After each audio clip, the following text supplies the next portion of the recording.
जय श्री कृष्णा। आप सभी का स्वागत है मेरे YouTube चैनल गोपाल दीवानी में। माघ मास कृष्ण पक्ष की चतुर्थी तिथि को पड़ने वाली संकट चौथ का व्रत विशेष महत्व है। धार्मिक मान्यता है कि इस दिन माता पार्वती ने गणेश भगवान जी को प्रकट किया था और इस दिन भगवान गणेश के व्रत और पूजन से संतान को दीर्घायु और स्वस्थ जीवन का आशीर्वाद प्राप्त होता है। इसके साथ ही सौभाग्य की भी प्राप्ति होती है। संकट चौथ का व्रत 29 जनवरी 2024 दिन सोमवार को रखा जाएगा। संकट चौथ के दिन भगवान गणेश को घी, तिल और गुड़ का भोग लगाएं। भोग लगाने के बाद इसे प्रसाद स्वरूप श्रद्धापूर्वक ग्रहण करें। ऐसा करने से आर्थिक स्थिति मजबूत होती है और शुभ फल का लाभ मिलता है। पूजा का शुभ मुहूर्त है संकट चौथ के व्रत 29 जनवरी 2024 के दिन सोमवार को रखा जाएगा और चतुर्थी तिथि शुरुआत होगी 29 जनवरी 2024 की सुबह 6:10 पर। चतुर्थी तिथि की समाप्ति होगी 30 जनवरी 2024 को 8:54 पर। संकट चौथ की पूजा आप सुबह से ही कर सकते हैं क्योंकि उस दिन शोभन योग प्रातःकाल से लेकर सुबह 9:44 तक है। संकट चौथ के दिन अभिजीत मुहूर्त रहेगा 12:13 से 12:56 तक का। चंद्रोदय का समय है 29 जनवरी 2024 सोमवार की रात 8:52 पर चंद्रोदय होगा और अलग अलग शहरों में चांद निकलने का समय अलग अलग होगा।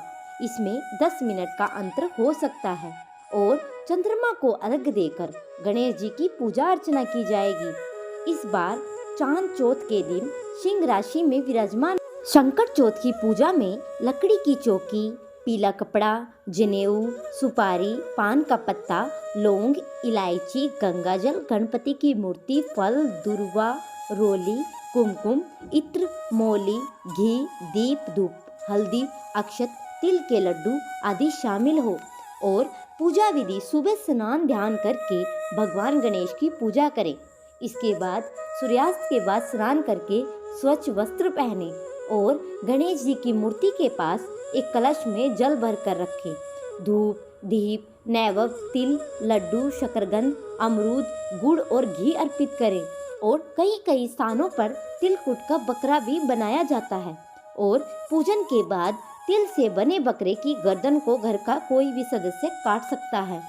आज संकट चौथ पर व्रत और पूजन के साथ दान का भी बहुत ही महत्व होता है। इस दिन गज्जक, रेवड़ी, तिल, गुड़, अन्न, कंबल और ऊनी कपड़े, सुगंधित फूल और पेड़ पौधों का दान करना बहुत ही शुभ माना जाता है। आइए अब संकट चौथ व्रत कथा का आरंभ करते। एक शहर में देवरानी और जेठानी रहती थी। देवरानी बहुत ही गरीब थी और जेठानी बहुत अमीर। देवरानी हमेशा गणेश जी का पूजन और व्रत करती थी और देवरानी का पति जंगल में लकड़ी काटकर बेचता था। देवरानी का घर खर्च चलाने के लिए जेठानी के घर में कुछ काम करती थी और शाम को बचा हुआ खाना लेकर जाती थी। माघ महीने में गणेश जी का व्रत संकट चौथ देवरानी ने रखा और उसके पास पैसे नहीं थे, इसलिए उसने तिल व गुड़ लाकर तिलकुटा बनाया और पूजा करके तिल चौथ की कथा सुनी और जेठानी के यहाँ काम करने चली जाती है। सोचे शाम को चांद को अर्घ देकर जेठानी के यहाँ से लाया हुआ खाना और तिलकुटा खाएगी। शाम को जब जेठानी के घर खाना बनाया तो जेठानी व्रत होने के कारण सभी ने घर में खाना खाने से मना कर दिया। अब देवरानी ने जेठानी से बोला, आप मुझे खाना दे दो जिससे मैं घर जाऊं। और इस पर जेठानी ने कहा कि आज तो किसी ने खाना अभी तक खाया ही नहीं, तो तुझे कैसे दे दूं? तुम सवेरे ही बचा हुआ खाना ले जाना। और देवरानी उदास मन से घर चली गई। देवरानी के घर पर पति, बच्चे सब आस लगाए हुए बैठे थे कि आज तो त्योहार है, इसलिए कुछ अच्छे पकवान आदि खाने को मिलेंगे। लेकिन जब बच्चों को पता चला कि आज तो रोटी भी नहीं मिलेगी तो इससे बच्चे रोने लगते हैं। उसका पति भी बहुत ही क्रोधित हो गया और कहने लगा, दिन भर काम करने के बाद भी वह 2 रोटियां नहीं ला सकती। वह बेचारी गणेश जी को याद करती हुई रोते रोते पानी पीकर सो गई उस दिन संकट माता बुढ़िया माता का रूप धारण करके देवरानी के सपने में आई और कहने लगी, सो रही है जाग रही। तो इस पर देवरानी कहते हैं, कुछ सो रहे हैं और कुछ जाग रहे हैं। बुढ़िया बोली, भूख लगी है, खाने के लिए कुछ दे। देवरानी बोलती है, क्या दूं? मेरे घर में तो अन्न का एक दाना भी नहीं है। जेठानी बचा कुछा खाना देती थी, आज वो भी नहीं मिला। पूजा का बचा हुआ तिलकुट छीके में पड़ा है, वही खा लो।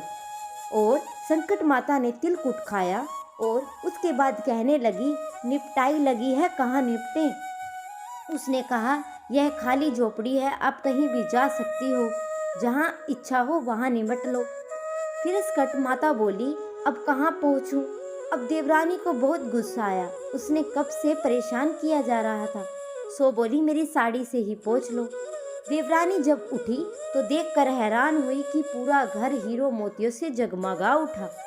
उस दिन देवरानी जेठानी के काम करने नहीं गई। जेठानी ने कुछ देर तो राह देखी और फिर बच्चे को देवरानी को बुलाने के लिए भेज दिया। जेठानी ने सोचा, कल खाना नहीं दिया था, इसलिए शायद वह बुरा मान गई। बच्चे बुलाने गए तो देवरानी ने कहा, बेटा बहुत दिन बाद तक मैं तेरी माँ के यहाँ काम कर लिया, अब नहीं करूँगी। बच्चों ने घर जाकर माँ से कहा, चाची का पूरा घर तो हीरो और मोतियों से जगमगा उठा है। जेठानी दौड़कर देवरानी के पास आई और पूछा, यह सब कैसे हो गया? तो देवरानी ने उसके साथ जो कुछ भी हुआ वह सब कुछ कह डाला और उसने भी वैसा करने की ही सोची। उसने भी संकट चौथ के दिन तिलकुटा बनाया और रात को संकट माता उसके भी सपने में आई और बोली, भूख लगी है, मैं क्या खाऊं? तो जेठानी ने कहा कि आपके लिए छीके में रखा है, फल और मेवे भी रखे हैं, जो चाहे खा लो। संकट माता बोली, अब निपटे कहाँ? जेठानी बोली, मेरे इस महल में कहीं भी निपट लो। फिर उन्होंने बोला कि अब पोंछूं कहाँ? जेठानी बोली, कहीं भी पोंछ लो। सुबह जब जेठानी उठी तो घर में बदबू गंदगी के अलावा कुछ भी नहीं था। हे संकट माता, जैसे आपने देवरानी पर कृपा बरसी, वैसे ही इस कथा को सुनते और ओंकार भरते हुए पर भी कृपा करना। आप सभी को अगर यह वीडियो अच्छी लगी हो तो मेरे चैनल को सब्सक्राइब करें, वीडियो को लाइक करें और कमेंट में जय श्री गणेशा, जय संकट चौथ माता अवश्य लिखें।